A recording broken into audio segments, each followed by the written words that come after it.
Comment faire avec un participant qui ne veut pas?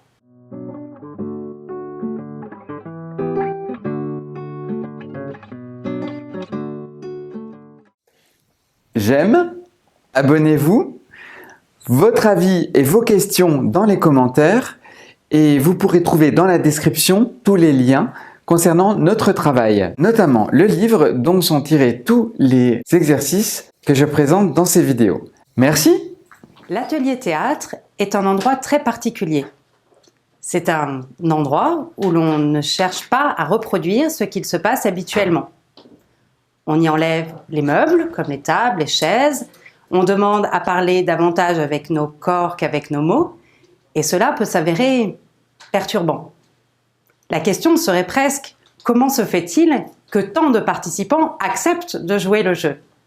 Revenons à ce participant qui ne veut pas. En tant que meneur d'atelier, il nous faut aller dans le projet jusqu'au bout avec tous.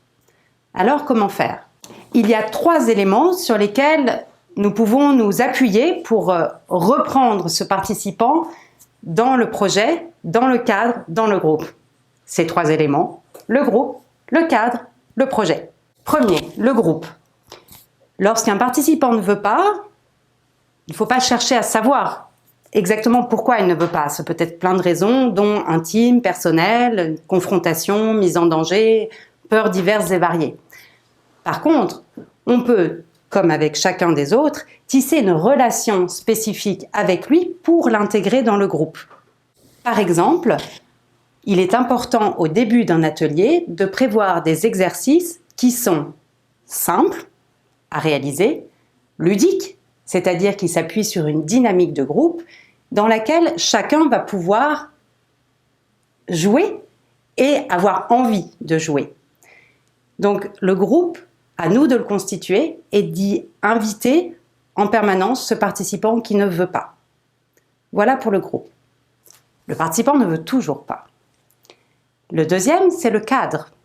Le cadre avec l'espace que nous avons.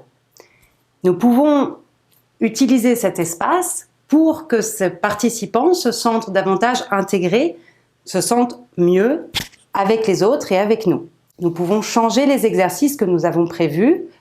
Par exemple, on peut imaginer un exercice où on va se retrouver par 2 et faire en sorte que ce participant soit avec quelqu'un, on pense qu'il y a des affinités avec lui ou avec nous-mêmes, pour le mettre dans une rythmique intéressante de travail autour du projet.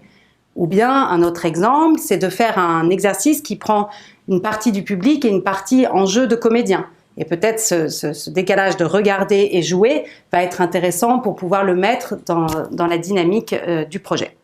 Troisième élément, le projet lui-même. Le participant ne veut toujours pas.